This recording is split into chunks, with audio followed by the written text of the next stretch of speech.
Greetings, Minecrafters, and welcome to another exciting discussion here on this. I'm going to actually sit right here by the water, and hopefully it's not too loud for you.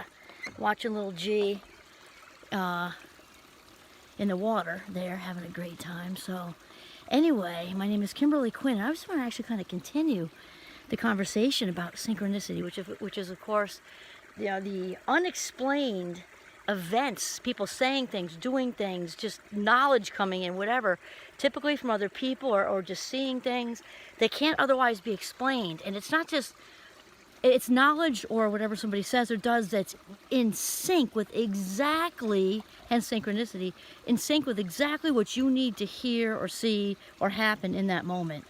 And they're like aha moments because it's loud. It's synchronicity, even though it's subtle and gentle often happening, the aha part is like, oh my gosh, like how did I bump into this person in Manhattan, that I've been thinking about, on and off for the past couple of months. Well, that's why you've been thinking about them on and off for the past couple of months. And the universe is hearing, oh, must be you want to see this person. Or if it's in the reverse, you're thinking about them for the past couple of months because you can't stand them.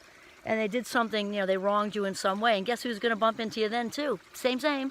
That's right. So I wanted to sort of highlight the idea of paying attention to the intersections. And so my good friend Tom, who did his doctoral dissertation on synchronicity, which is wild. I remember saying to him, like in the middle of the campus, how do you do that? How do you sort of set out to kind of prove, demonstrate, we're not supposed to say prove in psychology, but synonyms, right? Demonstrate or show or whatever. This unexplained something that really isn't tangible, but that many people believe in. And he did one heck of a job because he defended it. And and he totally was successful with it. And it's wild. I just had lunch with he and another colleague last week, talking about this stuff.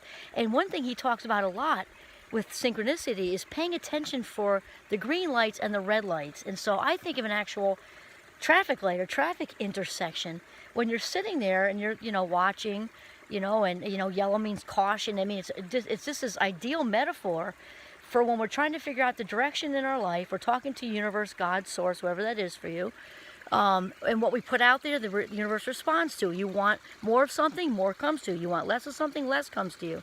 We don't always phrase this correctly, which is why there's confusion.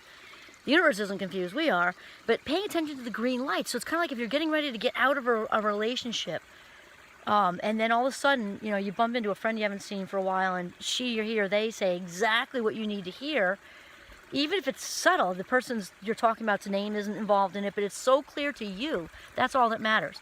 Or you're getting ready to make a job change, and maybe you're not miserable. Maybe you're ready for something new and exciting, to really use your gifts in a better way, or maybe at all if you're not even using them. Hopefully you are. So you get this big potential change. Maybe maybe you need to move. Like you're kind of sick of the neighborhood, the people. Maybe they're, it's an overall, political climate you don't like or something like that. And then all of a sudden stuff starts to fall in line together. And all of a sudden a house that couldn't sell for 2 years is sold in a heartbeat. That actually happened to friends of ours. Before the Rona hit, when real estate wasn't nuts, they just decided that they were done with where they were living. And one of the partners got a job with Google or Firefox or some big, huge, lucrative opportunity. And they had to move to California. And that house was on the market for like a year and a half. Nothing happened. Got the job, just decided, felt this is time for us, this is time. And the house sold the next day. You can't make that stuff up. So this is what I'm talking about. So paying attention to the green lights means you're hearing things through other, children of the universe or God or source, because we are all connected. We are God, universe, source, right? So these messages are coming through other people. They're really, that's coming through the universe, through that person, or through the real estate agent who just sold the house, whatever. And it's very important to listen to these. Listen to the whispers, as Oprah says. You don't want them to turn into bricks. And the other thing, just like we said, the caution light and the green light means go. I'm on the right track. I'm in the flow zone. This is the relationship I'm ready for. This is the job I'm ready for. Pick me to write the children's book, whatever. Those are the green lights. When we listen to them, they happen, and we're off and going. It's just as important to listen to the red lights. So maybe we're hanging on to a relationship for way too long, and there's lots of red lights. The people in your life are saying, I don't know. How do you feel about this? You know, maybe gently. How do you feel about that? And then, you know, then somebody else says, you know, have you seen this documentary? And then you watch it, and it's all about, and it's you. You're like, oh my God, aha moment. You know, same thing with maybe how you're treated at work. You know, red lights are saying, get out of here. You know, this is not a good fit for you. And maybe you've got some bullying going on. Who knows? But the red lights, bugs are everywhere. The red lights are whispers we need to listen to too, and they can turn into bricks much faster. You know, this bang, like over the head kind of thing. The cautions, and then the green light means, I love it when the green lights happen, for me, because then they just line up. It's like you can just see green, green, green, green, green, like oh, I'm in the woods right now. There are trail markers all over the place. It's like just trail markers on trees. Go this way, go this way, go this way. And it's so clear. It's not like you're guessing. You know, it's like blinding green lights saying, go this way. You're right on track. And here's the thing, and Oprah says this, and Wayne Dyer says this, and my friend Tom says this too, is that it's not like when you are in the flow, you're not guessing at all. It's just this confident, you're being driven from your heart's desire. So it's from the inside out. Your unique personality is in alignment with what the universe, God, source wants for you, and you just know 100%.